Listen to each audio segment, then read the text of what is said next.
Hello and welcome to NewsX World. I am Joshua Barnes.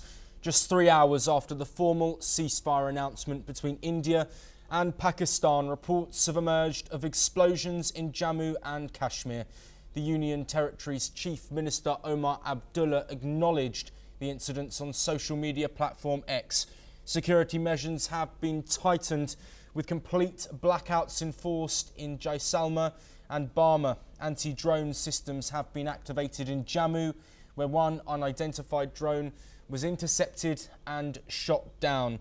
Government sources reiterate that India's punitive measures include the suspension of the Indus Water Treaty after the Pahalgam terror attack will stay in place. Of course, these developments coming after an announcement earlier from both American leaders and India and Pakistan. Of course, top government officials talking about a ceasefire that came into force at 5 p.m.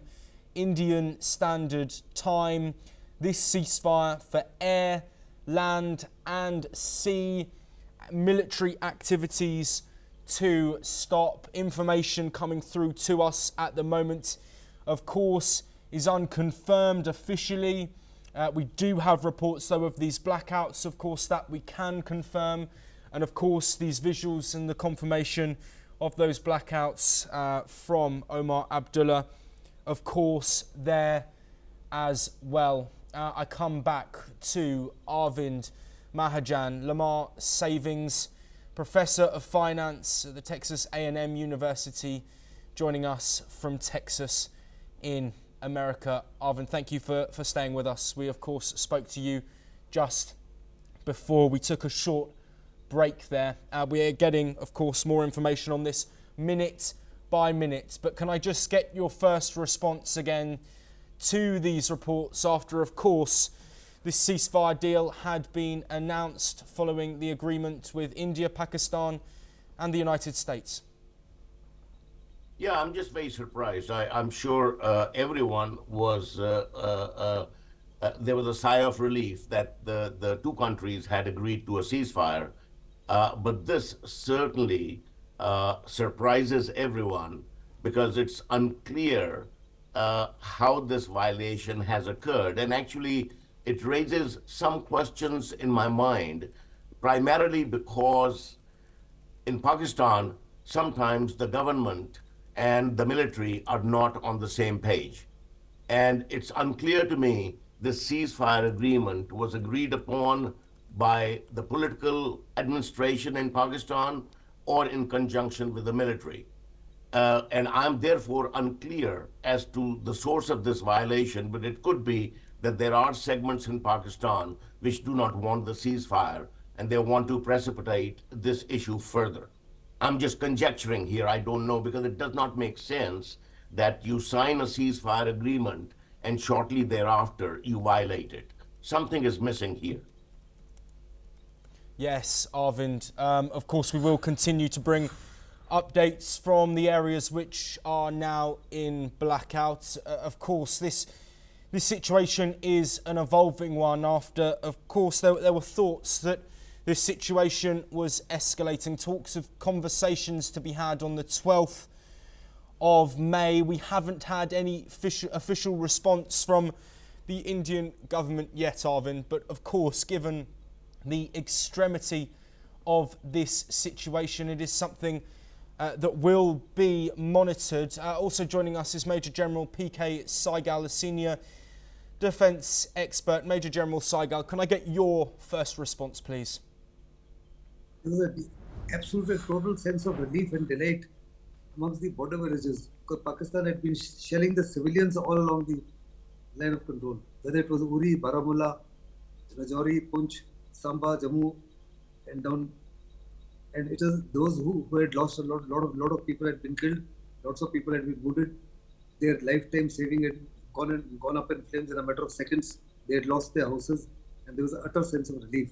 India and Pakistan were at each other for about almost 100 hours, and India had secured an absolutely, I'll say, we were far superior and far stronger than Pakistan.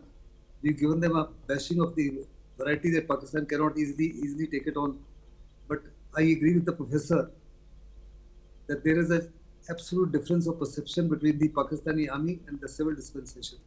I am of the view, or I am told that the agreement was agreed between the civil dispensation and the Indian government. But surprisingly, it was the DGMO, which is a military man of Pakistan, who had called up the DGMO of the Indian army. So apparently, the army also was taken into confidence by the civil dispensation. But that notwithstanding, within 3 hours of that, the ceasefire has been violated by Pakistan. More than 50 explosions, 15 explosions have taken place in Srinagar and in Jammu area.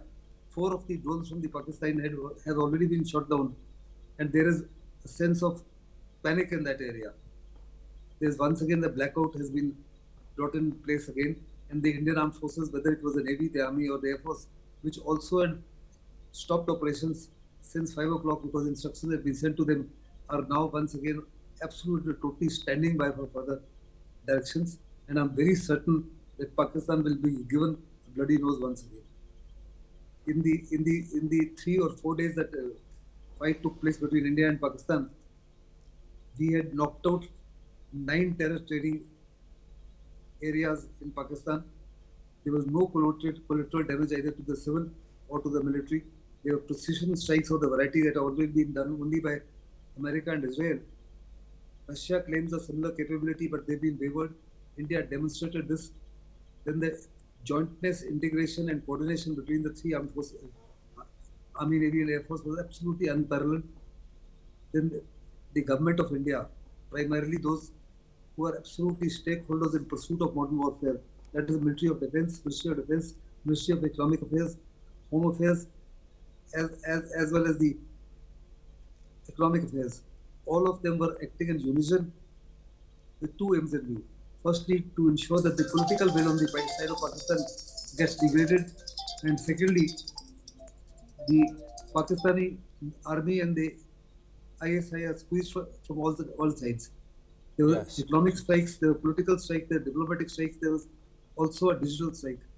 Yes. And in addition, there was a kinetic strike by the Indian Army. Pakistan retaliated. They carried out 3 waves of strikes against us. In all these 3 waves, they've put in lots of missiles and almost 400 to 500 drones.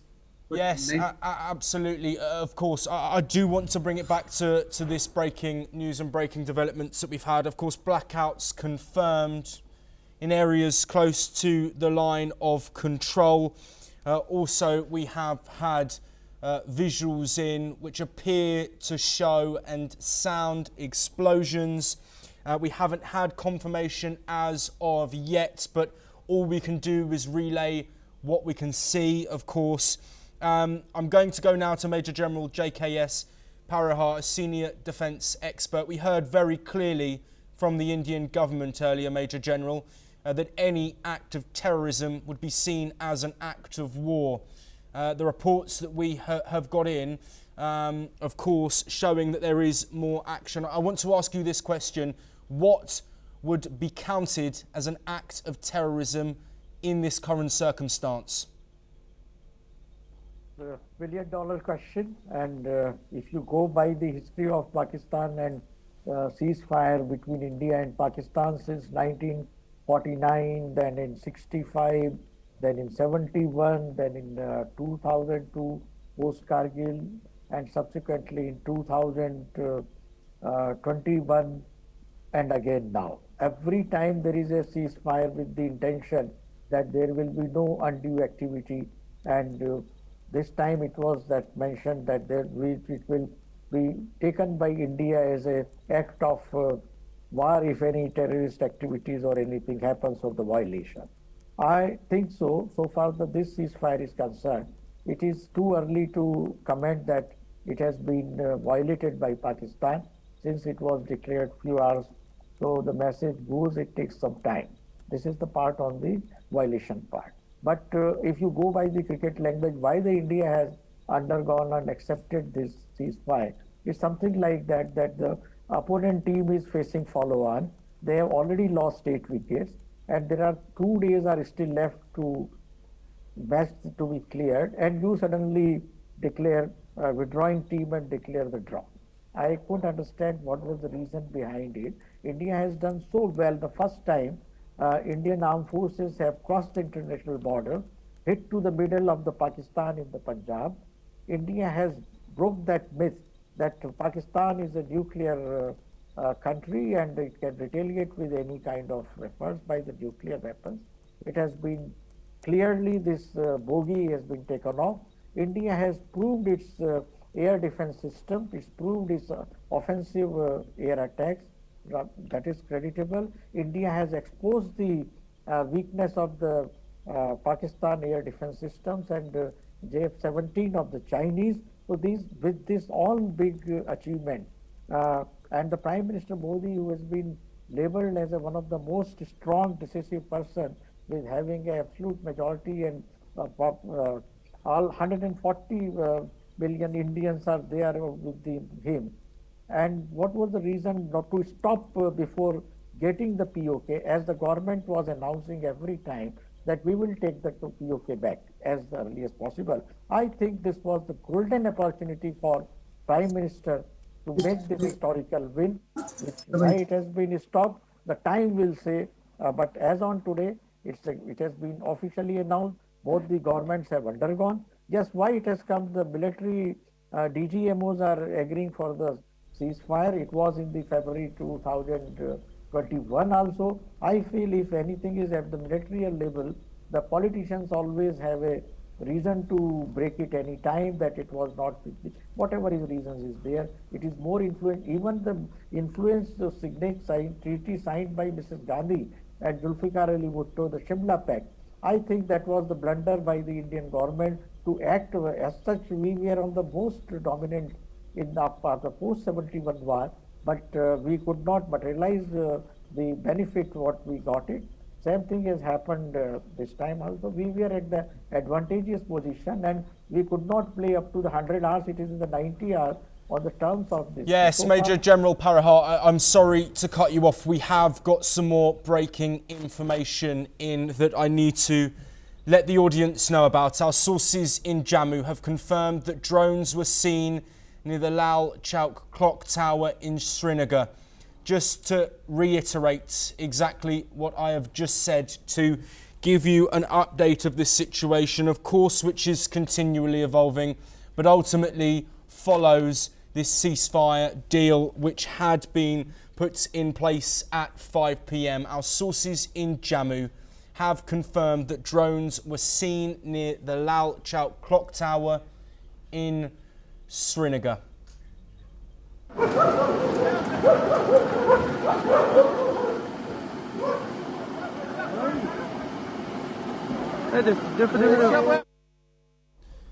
Yes, more information coming in. Arvind Mahajan, I will come back to you. Our sources confirming that drones had been spotted. Let's now look at the US here, because ultimately they have been a party in brokering this ceasefire. Until we get confirmation, I don't want to go too strong into where these have come from, who they have been sent by, and ultimately exactly what they are. But given what we've seen, if we believe this has come from Pakistan, which we will get confirmation, what do you think the US response will be and the wider geopolitical response?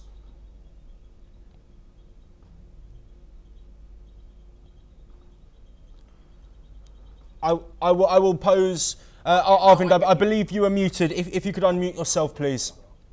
Yeah, now I can hear you. Well, if there is evidence that Pakistan has violated the terms of the ceasefire, I don't think it will be looked upon very favorably by the interlocutors, in particular the United States. I will just add one point to what the two generals were talking about. Clearly, it seems, at least from the Indian side of the prism, that India had the upper hand. And probably a lot of people have been saying for a long time, given the investment in the Indian armed forces, perhaps India should go into Jammu and Kashmir occupied by Pakistan. But I would just point out two things. One, India, I think, has made its point. And the point is that the world opinion now is with India. India does not have to prove at every juncture that this terrorist attack is directly linked to Pakistan, ISI, or their military. I think people are willing to accept that at face value.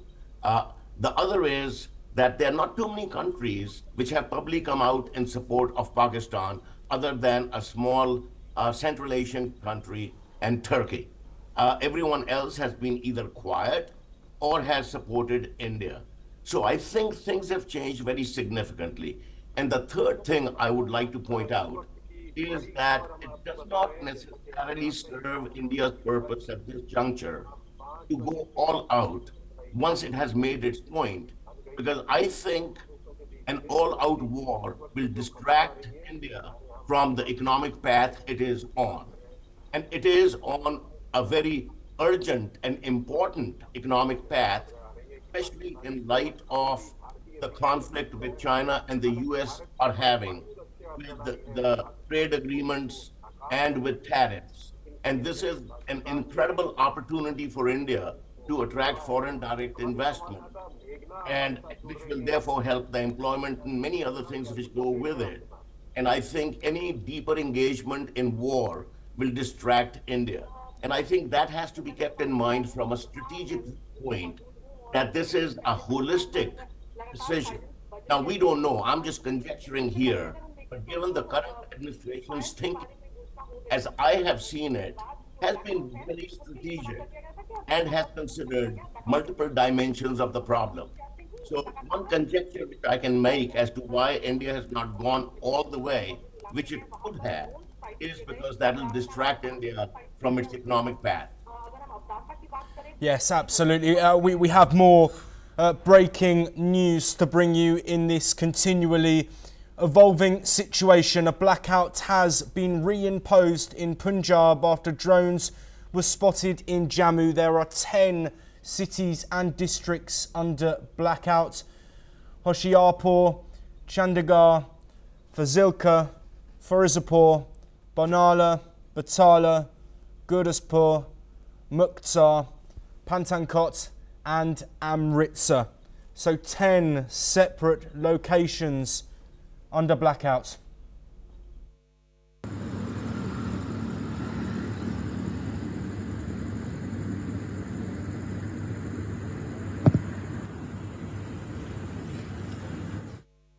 Of course, you can see the blackout in action.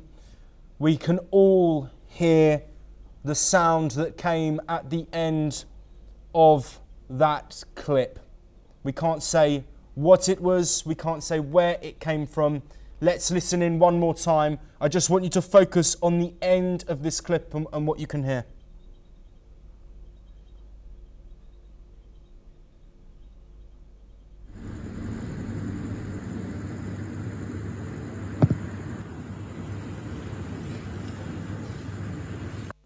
Yes, and joining us to discuss this evolving situation is Major General PK Sehgal, a senior defence expert. Thank you for staying with us.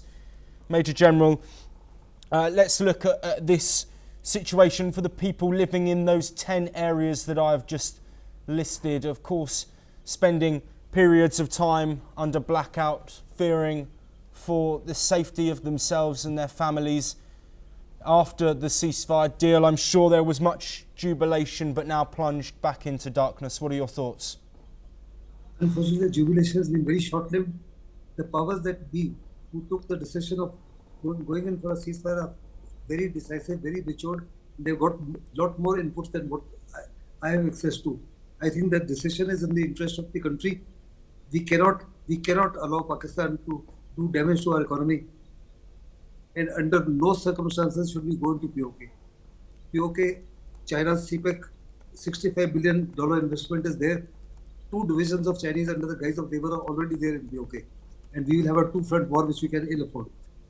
There is almost going to be an uprising in POK, and we must give them all assistance if we want. Other than the moral support that we're giving, we could give them moral support, political support, economic support. We can give them money. They can buy as many arms as they want from the international arms bazaar and go in for an insurgency. And if an insurgency breaks up there, for every one insurgent, you need to put 50 people. Pakistan Army does not have that capacity, nor does the Chinese have that capacity.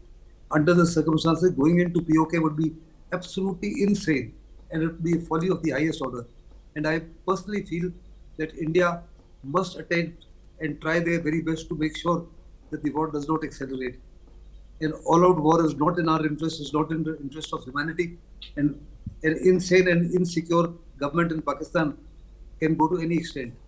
Because they are insane, they are not too sure of themselves, and they are a weak government with a weak prime minister and a very weak chief of the army. At this point of time, they can take any stupid and insane decision. That is not going to be in India's interest. And India, why should India ever give them an opportunity to go in for that? I think it's a very considered and a mature decision to go in for a ceasefire. But I'm very certain that India will now think it 3 times over or 4 times over to trust Pakistan hereafter. I'm very certain that India would once again renew their operations. We've already virtually destroyed the bulk of the Pakistani air bases. They're in no position to operate from there. We've destroyed their air defense. Their cities are vulnerable. But no aircraft of ours, repeat, no aircraft of ours so far has crossed the border. No troop has, not a single soldier has crossed the border on the other side. We are not attacking their any civilian assets at all. Pakistan is concentrating on attacking civilian assets. They're concentrating attacking hospitals, schools, etc.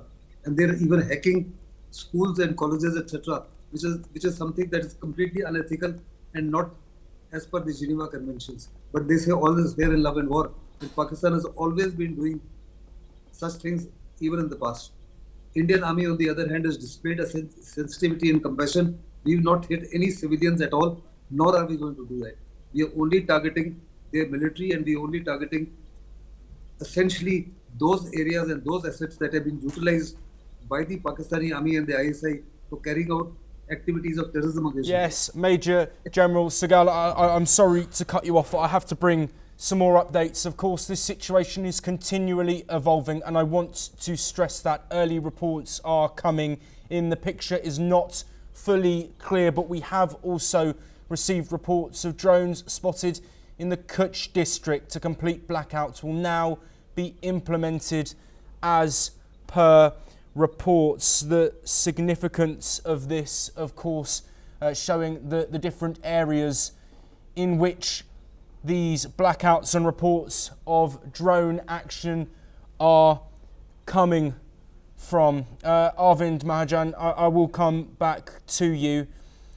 Early reports are showing several areas now being plunged into darkness amid reports of drones. Similar situations were felt for many in these respected areas yesterday and the day before, following days of escalation.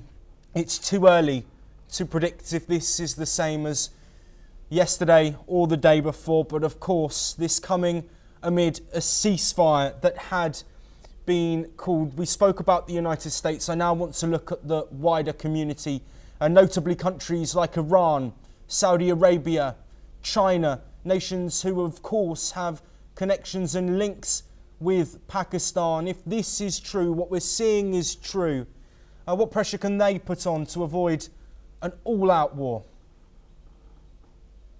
Yeah, I think these countries are going to impose a fair amount of pressure on Pakistan. I think Pakistan has been under a fair amount of pressure.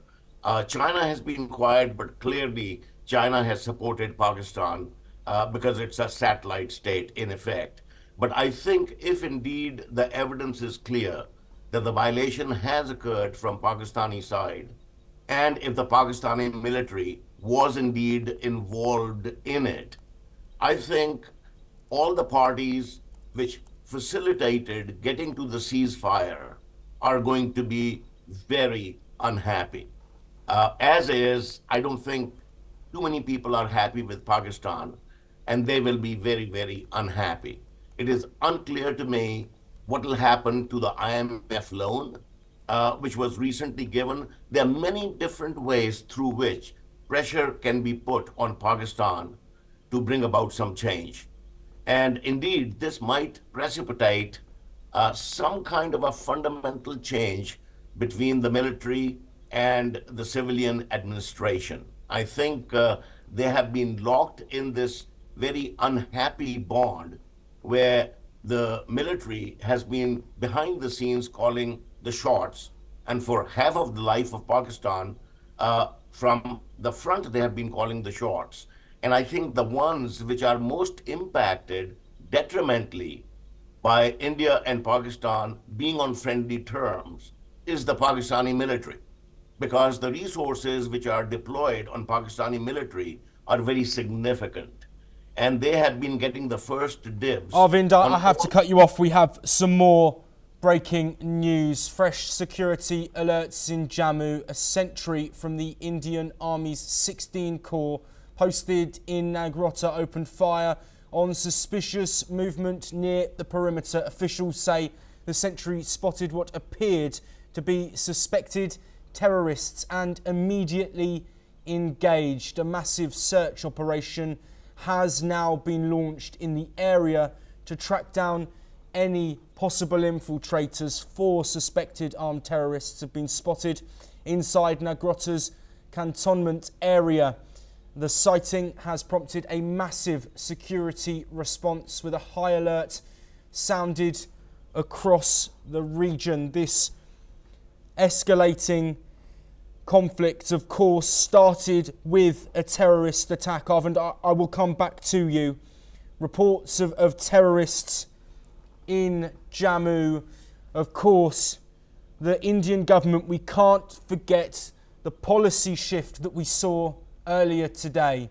A clear policy shift. Any act of terrorism on India will be seen as an act of war. We're hearing reports of terrorists in Jammu. Arvind, what's your response? Well, I would say that the Indian government needs to pause a little bit because if you look at this, it may be the terrorists are free agents here, because the ones who have been hurt the most are the terrorists. And some of them might not like the idea of the ceasefire and therefore are precipitating this. I mean, this is again a conjecture, but the Indian government certainly is going to ponder on this possibility that if this is a third party and not directly the Pakistani military or their establishment, government establishment, which has instigated this violation, then this becomes a very different issue. And then if India goes in and retaliates as if the Pakistani state had done this, I don't think that'll be a very clever thing to do. So I think everyone has to take a deep breath, ponder, and actually investigate as to what has triggered this violation and who has triggered this violation. Because if this is triggered by jihadis who are independent operators, then I think Indian military getting involved in this directly and attacking Pakistan will not be something very clever. So I think there's going to be first some intelligence gathering done as to what has triggered this ceasefire violation. Because on the surface of it, it really does not make sense that Pakistan has signed or agreed to a ceasefire and then a few hours later violates it. Something is missing in this equation. And I think until that is figured out, the next kinetic step needs to be withheld, at least in my opinion. Yes, absolutely. We have received some more images in. We're just going to play those now for you and we'll take a listen in. लगातार लाल रंग की lights जो है निकल रही है उनको ये देखिए एक और लाइट आई ये देखिए बिल्कुल. Well, thank you to our guest Arvind Mahajan. Thank you also to Major General PK Saigal and also thank you to Major General JKS Parahar. That is all we have time for, but we will continue to bring you more of the latest breaking news between India, Pakistan and the rest of the world.